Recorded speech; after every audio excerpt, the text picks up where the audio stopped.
The On Time podcast is an enthusiast forum dedicated to horology. There will potentially be strong language and most certainly strong opinions. This is intended for a mature audience. Our opinions are not bought or paid for. Sit back and enjoy the beat.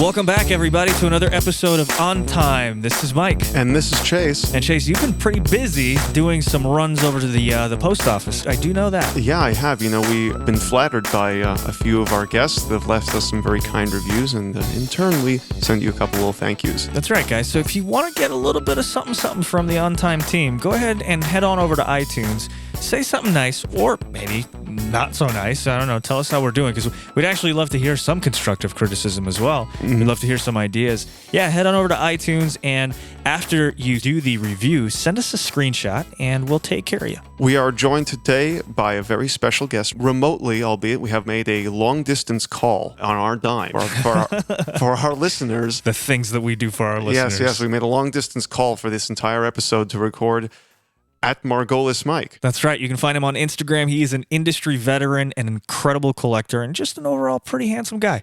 Mike, are you there? Yes, I am. All right, excellent. Well, I guess this is the formal introduction for Mr. Michael Margolis. Thank you for joining us. Yeah, I'm so thrilled to be with you guys. This is going to be fun. Likewise. Mr. Margolis here obviously has an impressive collection. Your background in the industry, I guess, proceeded or followed your love of watches, which makes it something that I think a lot of us dream about, myself certainly. Be able to transition from something you love to do is also your vocation. And interestingly, despite quite a large distance geographically and otherwise, Mike Margolis and I actually started our collections, our love of watches started very similarly. Right. Yeah, it sure did. With surprisingly similar pieces separated maybe only by 20 years. Mike, why don't you tell us first about yours, and I'll follow with mine. Sure. So I was in high school. This was in the mid-'70s, and I had one of those. It wasn't a Pulsar because they were too expensive, but I had one of those watches with the red LED numbers on it. Oh, yeah. And one day that watch broke, and I came home from school, and I guess around the dinner table, I said to my father, "Oh, my watch broke today," and he said to me, "Oh, I have a watch." And my dad, I don't remember him ever wearing a watch. He owned a printing company. And so, he was a tradesman, and he never wore a watch. But he went digging through his jewelry box or whatever, and he came out with this Omega Seamaster. And I remember winding it up and putting it to my ear and hearing that little machine ticking, and I fell in love. And that was 1975 or so. That was 41 years ago. And I've been in love with mechanical watches ever since. Well, we'll go through the rest of your collection. That description will definitely come to fruition. I had a similar experience. I was also in high school, and my parents decided, because I had been very interested in watches before, but up until that point, the most interesting watch I had was the Swatch Irony. And I still remember the reference number because I still have the watch. It's the YAS 100, the body and soul, as they called it. It was the Swatch Irony, so it was on a metal bracelet, and it had no dial, case back, not totally skeletonized, but you could totally see through it. I remember staring at that for hours during many boring classes. That's awesome, Chase. I actually have one of those. Oh, yeah. It seems like if you love watches, you have to have one of those. But my parents decided that I deserved a nice gift, and my father, actually having been in this business, laid out a few watches for me to pick from.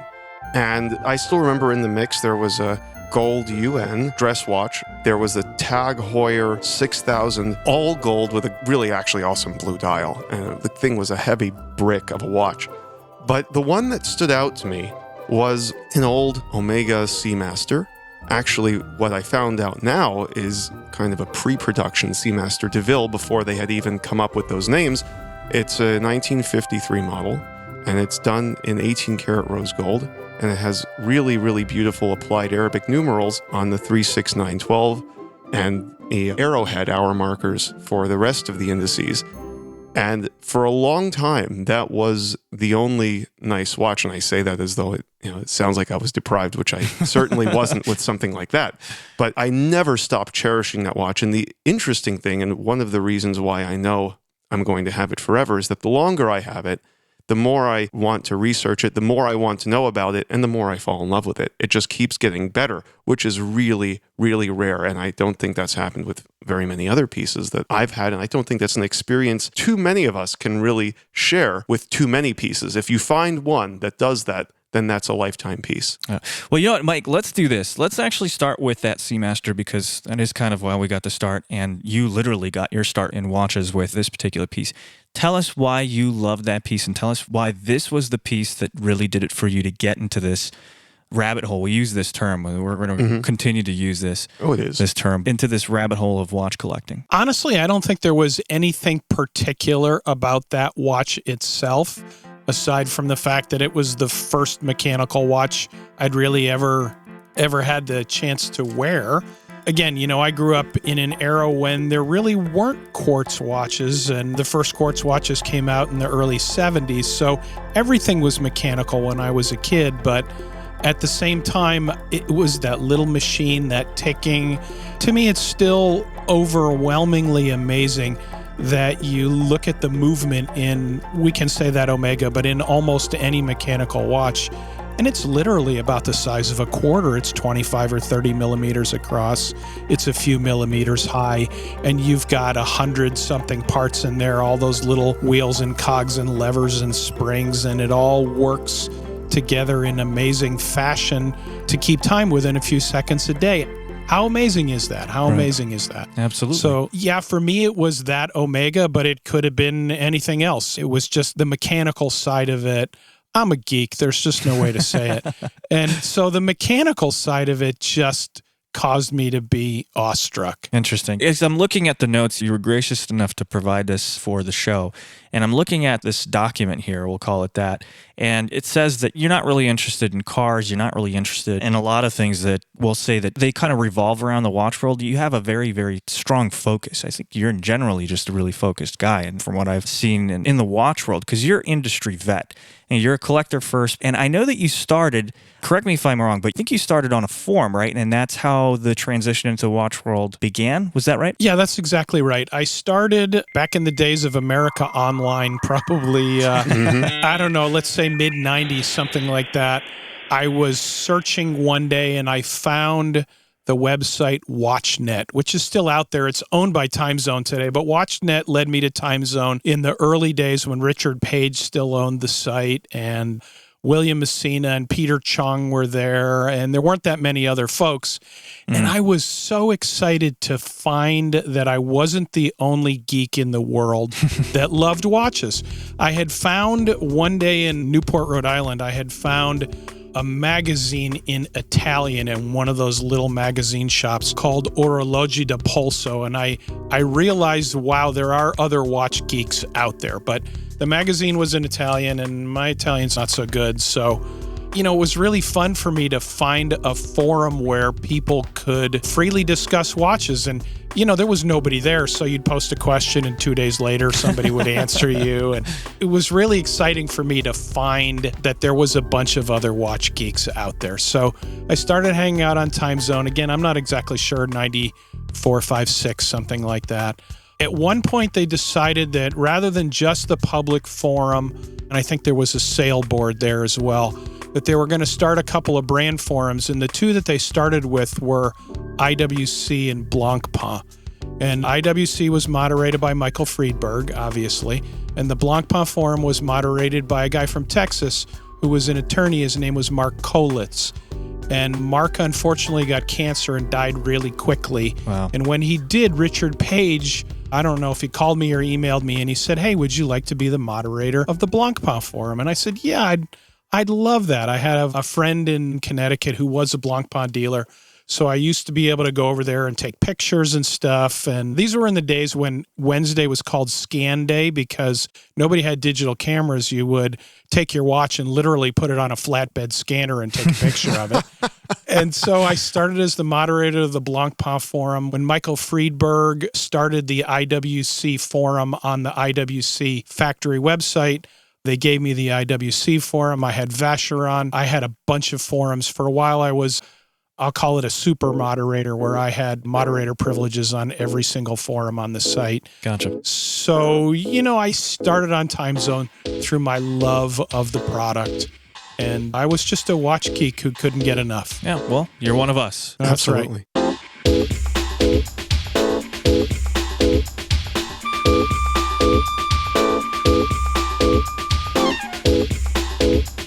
Well, speaking of modern style, you did work for a company, and correct me if I'm pronouncing this name incorrectly. Is it Hublot? This is one of the funniest things, because when I was working at that company, it would be Ublo, Ublo, Hublo, Hublot. Any way you want to pronounce it, as long as you're writing the check, we liked it. I say Ublo, but Okay. I like that last part, as long as you were writing the check. that's right. Well, That's right. business is business, I guess. But I guess we could say that you're buddy-buddy with Mr. JCB. We're good friends. There was a long time when I would have said he was my mentor. Now that I don't work for him anymore, we don't communicate as much. But yeah, he's a good friend. He's a good mentor. He's a great guy. Okay, so how did you get involved with him? How did he find you? Did you find him? I think I might somewhat know. I'm predicting it probably had something to do with the forum and your involvement with other brands, but you tell us the story, please. It did. When I first found him, or actually he found me in, I'm going to say around 1999, he was still with the Swatch Group. He was still the president of Blancpain, and I was the moderator of the Blancpain forum. Gotcha. So he called me one day, and we had met a couple of times, when he'd come to New York City, we'd get together and whatever. And he called me one day and he said to me, I'd like to do a collector's dinner in New York City. Do you think you can help me put together some people? So I said, sure. And I had been to one collector's dinner before, but it was never anything that involved the brand. You have to understand that at that point, in some ways still very true today, there was this giant wall between the brand and the end user. The retailer could get to the brand, but the end user couldn't get to the brand. And the brand couldn't really get to the end user because the retailer didn't want the brand to know who their customer was. So we did this collector's dinner at the W Hotel in Times Square in New York City. And I brought, I don't know what it was, 40 or 50 time zoners together. And Ray Perkis and Michael Sandler were there, all the old guys. And, they brought their watches and fed us roast beef, and we had a really great dinner. It was a lot of fun. And at the end of the dinner, everybody went home, and I was hanging around with Jean Claude, and he said to me, I have to tell you, this is the best night of my life. Wow. And I was like, well, it was a nice dinner and everything, but, and he said to me, no, you don't understand. He goes, my whole career in the watch industry, I spend it with distributors and agents and retailers and suppliers and manufacturers, and I never get to meet the people who wear my watch. I just never get to meet them unless I run into them on the street and recognize their watch. So for me, this was a very exciting evening to meet a bunch of collectors. And we just became really good friends after that. We'd correspond and get together here or there.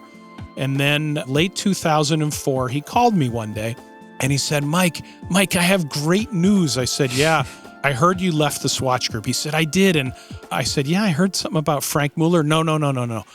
I'm going to work for Hublot. And I said, Jean Claude, Hublot's dead. What do you mean you're going to work for? He goes, no, I have some ideas. It's going to be great. I want you to come meet me in New York City. So I met him in New York City, and he, on a napkin, I wish to God I still had that napkin, he drew for me a picture of the Big Bang. And I got the whole thing, the fusion, the gold from under the ground and the rubber from above the ground and the Big Bang and all that. And I said, Jean Claude, this is amazing. I'll buy that watch. And he said, yeah, but that's not why I brought you to New York City. I want to start an Hublot forum on Time Zone. And I kind of bristled and I said, I don't know if I can get them to agree to that. I mean, the only brand forums that are there are brands like Rolex and Breitling, where there's 1 million people talking about the watch. Nobody's talking about Hublot. I don't know if I can convince the owners and managers of Time Zone to start a Hublot forum. And he said to me, well, you tell them that I will come on the forum and personally participate. Wow. And, this is where Biver is a revolutionary and a visionary. So we did it. We sold it to William Messina and at the time Mike Disher. We started an Hublot forum, and he came on there and was talking to people and answering their questions. And then it started in with the extended warranties. You buy a watch, he'll come on and say, oh, congratulations for buying my Hublot. I'm going to give you a 5-year warranty instead of a 2-year warranty. And he built that brand from nothing with his own 2 hands based on customer service. Wow. He's definitely, you're not the first person to say that he's a very hands-on guy. And his passion, obviously, it's a big raging fire. And, it is. There's a lot of people that say that he's very difficult to work for and or with. But I think that a lot of these types of visionaries are, because passion is what fuels it, and fuel is there. And if you get in, I don't want to say in between of that fuel, or if you try to put that fire out, there's going to be hell to pay. So I have a bunch of respect for this guy, and obviously his history with watch brands in general. I mean, what he did with Blancpain as well is pretty incredible. And if it wasn't for JCB, I don't think Blancpain would be a relevant name today, period. What I'll say is the school of Biver is a tough school. It's a good school.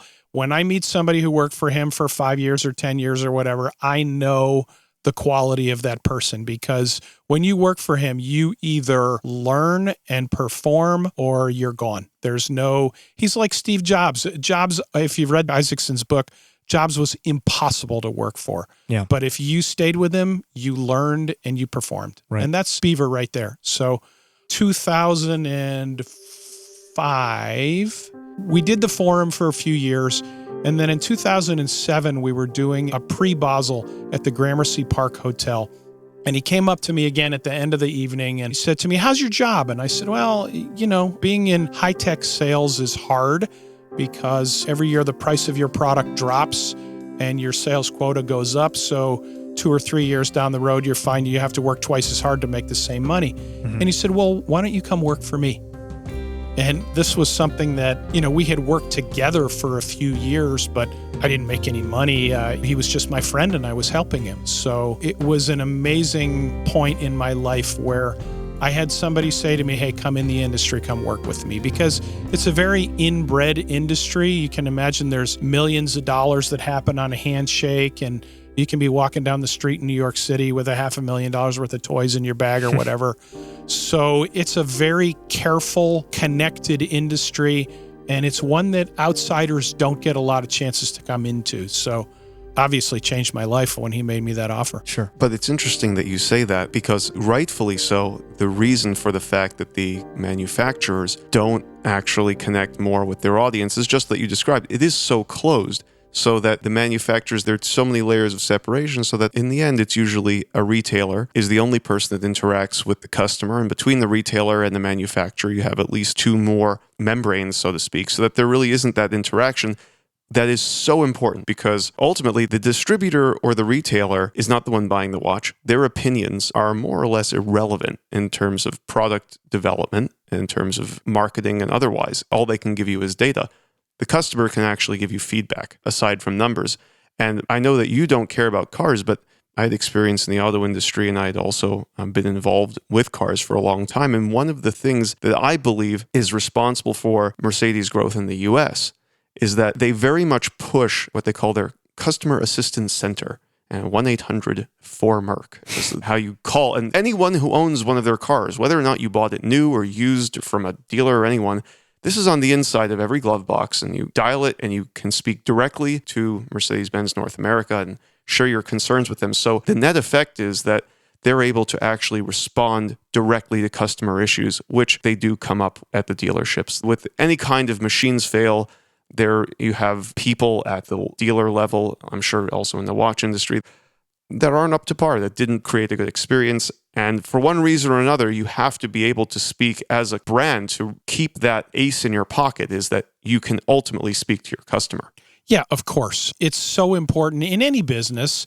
The watch business is a product business, but it's not. It's a people business. And the sales that I make are through relationships. Sure, somebody walks in a watch store and they go, oh, I like that, I'll take it. But for the most part, it's the salesperson behind the counter is guiding the customer.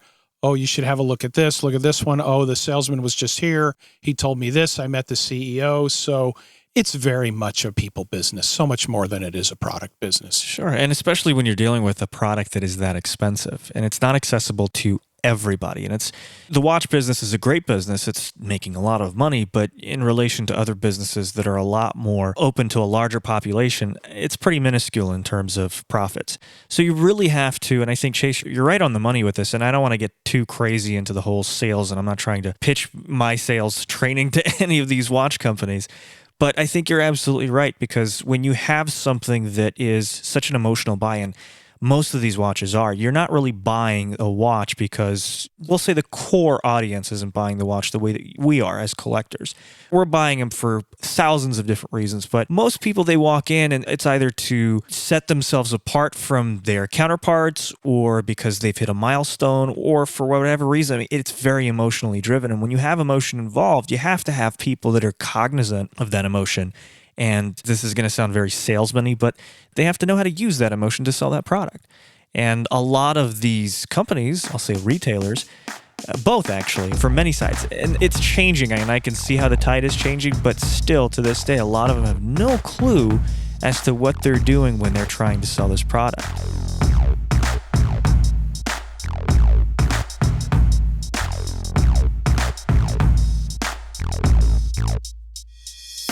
I have a story. I won't tell you the brand name, but I had a watch that I owned for 10 minutes. I picked it up at the post office, signed for it. I got in the car, cut the box open, put it on my wrist, and by the time I got home, I was done. Wow. I was done. It was a silver dial, stainless steel watch, polished steel hands, and you couldn't tell the time. Yeah, You couldn't tell the time. It was gone before I got home. To my brother, but that's another story. Yeah. There's another thing that I wanted to talk to you about specifically because we actually don't see a lot of them. And for obvious reasons, they're not the most stylish right now. But you've got quite a few pocket watches, and they're incredible. I'm looking at it. You've got a couple of Minervas, a Hoyer, a Vacheron Constantin, and a Hamilton. So explain to us, because you know when someone's got a bunch of pocket watches, you know that they're a collector of watches.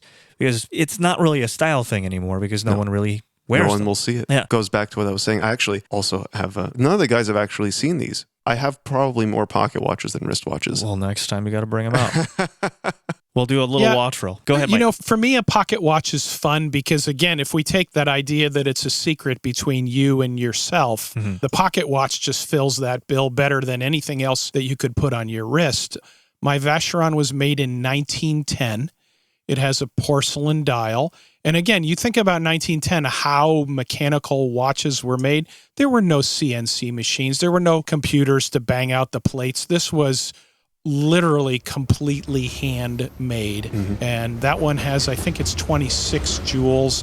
It was made as a railroad watch, and it was made specifically for the U.S. market. So Vacheron only sold the movement and the dial, and then it was cased here in the United States. Mine is in a gold case made by a company called the American Watch Case Company or something like that. That would be American Watch Case Company. Yep. It was a present from my wife to me for our wedding.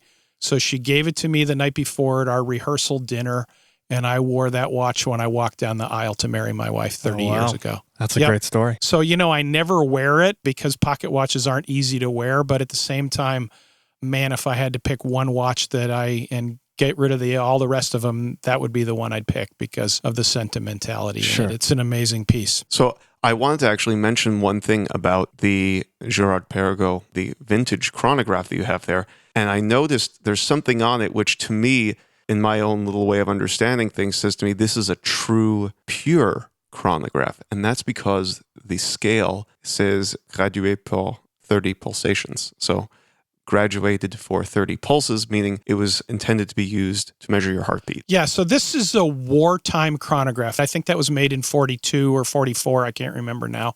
And it has 3 scales on it. It has pulsations, so you would start the chronograph, count 30 heartbeats, stop the chronograph, and it'll tell you, oh, his pulse rate is 76 or whatever it is. Right. It has tachometer, which measures time over distance. So you started at a mile marker. When you get to the next mile marker, you stop it, and it'll tell you were going 73 miles an hour or whatever. And then the third one is telemeter, and telemeter will tell you distance based on sound. So you're in a foxhole in the middle of the night, you see a flash and you start the chronograph. And when you hear the boom, you stop the chronograph and it will tell you that the ordnance exploded 2.5 kilometers away or whatever it is. I actually did not see the additional scales, but that's very cool. You beat me to it. I was going to say there are potentially 3 scales that you can have, and sometimes all 3 or any combination of these 3. Yeah, I think the new Patek, can't remember the reference number. But anyway, yeah, it's a rare one that would have all 3 scales, and especially the pulsations. That one leads me to believe that it was a wartime doctor's watch. I bought that watch on eBay from a guy in Uruguay. Wow. You know, you PayPal him the money and you pray to God that the thing will actually show up. Yeah. I had quite an experience actually myself with something like that. I was a guy in Poland and I bought a Hoyer. We spoke about this really, really briefly. That's why I'm laughing. Yeah, I'll throw that in there really quickly. Actually, this could be a good note for our listeners as well. If you're considering buying vintage pieces and if you really want to get into this, be careful. Buy the buyer, not the watch. And my mistake was... What I did was, when I bought this watch, I basically violated my own principles of buying a watch on the internet. And I've never really bought a watch on the internet because I don't think it's a very personal way of doing business, especially for something that is like a watch, you know, something that is an emotionally driven purchase. But I did it, and in all honesty, I actually wanted to make some money off of this thing because I was like, wow, this deal is too good to be true, and when I get it here, I'm going to service it, and I'm going to sell it for 3 times the amount, and I'm going to go on vacation. That's not what happened. I got the watch, and I opened it up, and I've got a good amount of experience. I can see when something's off, and I immediately spotted a couple of interesting things, we'll call them that. Immediately took it to a watchmaker the next day, and he puts up a loop and goes, yeah, you should probably send this back. All right, well, why can't you tell me why?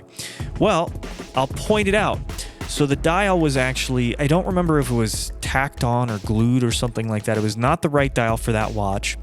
The crown was entirely wrong, just completely wrong. I don't know where it was sourced from, but it definitely wasn't a Hoyer crown.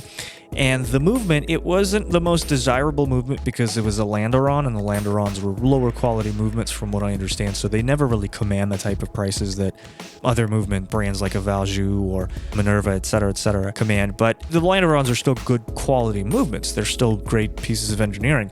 This particular one, not so much, because the pushers and the actuators and just anything and everything that had to make the movement work was soldered together. So once something like that happened to me, I actually made the conscious choice not to ever buy watches online. And I think that might change, obviously when my pockets get a little bit deeper and I have the money to throw around, but it's not something that I like doing. And the watch auctions are a great thing to go to, similar to where you got your Movado from, Mike. I haven't been exposed to that. There's not really a lot of the auctions that happen locally. Are there a few that happen where you are? I mean, I know there's a few in New York. Yeah, I'm a couple hours from New York City, so I'm there all the time. I've actually never bought from Christie's or Sotheby's or Intercorum or something like that. But like you said, you have to be careful. Whenever I buy something on eBay, I make sure that I get in writing that the seller will take it back for a full refund if my watchmaker bounces it. Got it. Well, folks, now you know. This is actually seriously good advice because you're going to trust us when we say this. When you are buying something, and it doesn't matter what the price is, it could be $100 or it could be $100,000. Just please make sure to do your homework before you make a watch purchase. We don't want to see any more of those horror stories. No. Luckily, mine was an easy fix. I messaged the seller, and after a couple of responses back and forth, after he said, well, what do you expect? It's a 70-year-old watch. I expect you to honor your word. Right. Yeah. And when your title says all original, go with that. Yeah.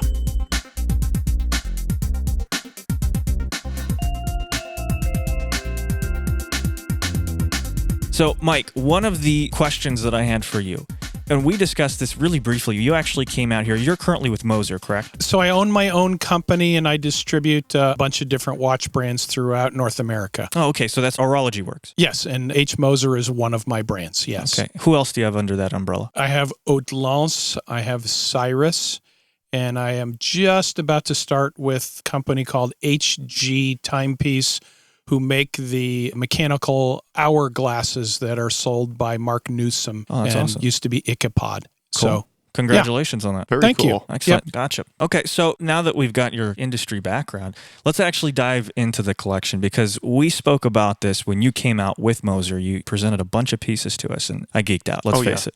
Yeah, so when we were sitting at this table and we were just having a nice dinner and there was a few LA Watch Gang members there, and you asked us this question. If you could pick one watch and the only watch in your collection for the rest of your life, what would it be?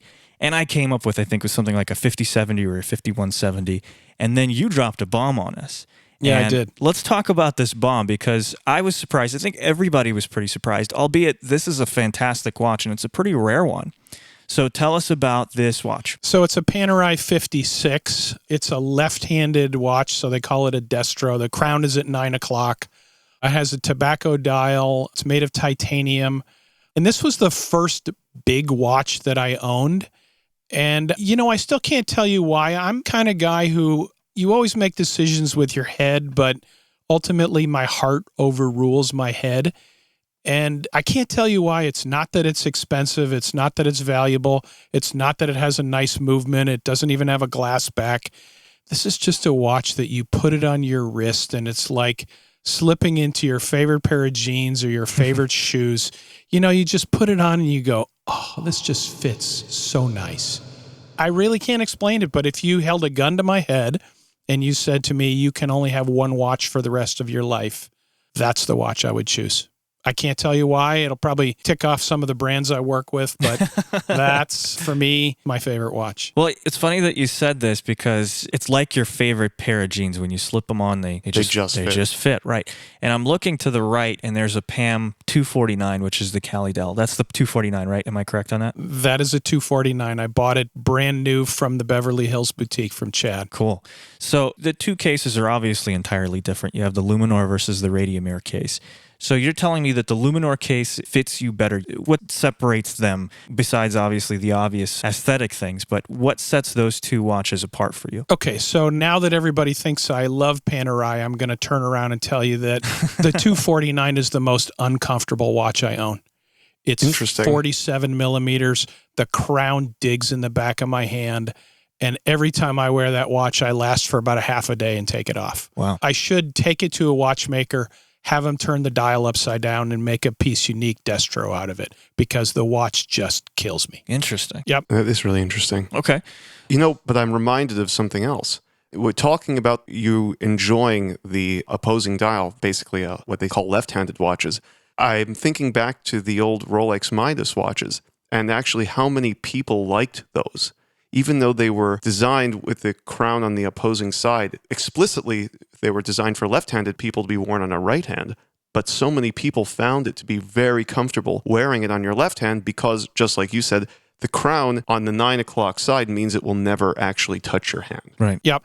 So when I bought my first Panerai, I knew I wanted a destro and I knew I wanted it to be titanium because it was already going to be gigantic as far as any other watch that I owned.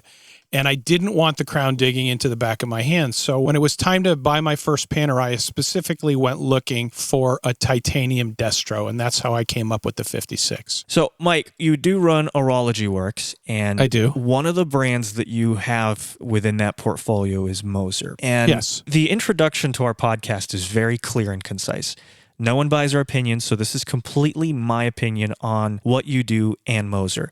And I'm not trying to promote them in any way, but I really think actually that brand has a lot going for them. And a lot of it actually has to do with you. When you came out with Moser, and actually the second time when you came out with Edward, the CEO of Moser, you really caught my attention. A lot of times when you've been collecting for a long time, and even if you haven't had access to these pieces yourself, you kind of get desensitized by, especially now with all the social media and really collector groups as well. Mm-hmm. And I honestly have been kind of getting tired of the big guys, AP, Patek, and Vacheron.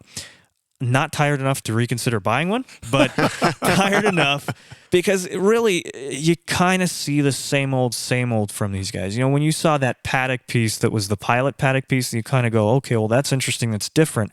I hate it. I don't like it at all. I'd never buy it. I thought somebody had photoshopped it when I first saw the picture. Me too, actually. I thought it was fake. Yeah, a ton of people thought it was a Photoshop. I thought it was an April Fool's joke. Mm-hmm. But the question is, I'm sorry to take you off topic. No. Was it a success or a failure? because they sold every single one they made. Right. Well, I think it's definitely a success because people, when they see something limited from Paddock, they're always going to jump on it because they think it's going to appreciate. Plus, obviously, the name Paddock does most of the selling as well.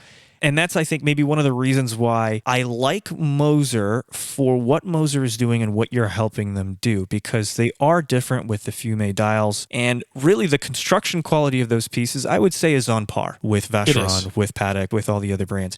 With Moser specifically, what's happening? I know you guys are putting out a ton of different pieces and a couple of experiences. I love the thing that you guys did with the Apple Watch, because that made me laugh. Oh, that was great. It's an Alp watch. We don't use the name of the fruit. Thank you.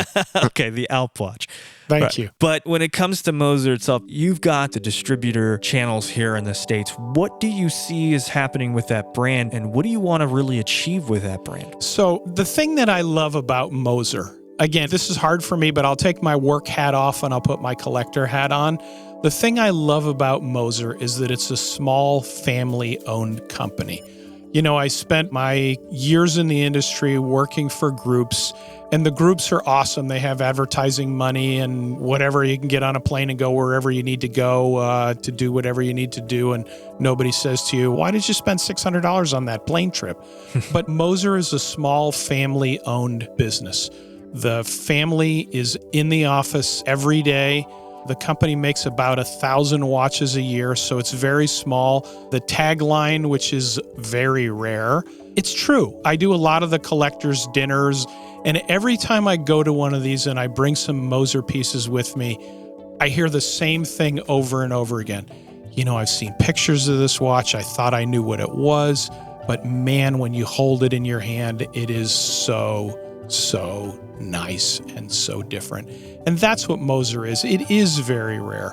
You know, this year we'll probably bring 100, maybe 75 watches into the United States. So the chances of you ever wandering down the street and meeting someone else who's wearing a Moser, it's never going to happen. I love Rolex. I have a lot of respect for them, but they make 1 million watches a year. You know, you can say all the things you want to about that watch, but you're never going to say that it's rare, because it's not. Of course. It's amazing, it's sturdy, it's luxurious, whatever, you can say all that, but it's not rare. And the thing about a Moser is it's rare. We have this little video where Mr. Malon, the owner of the company, says, if you're looking for a watch that people will recognize, then a Moser's not for you. Right. And I think that's great. When it comes to real collectors, that's what we want, I think, to a certain extent. Mitch, in one of the episodes, said, that's why you don't see a crown.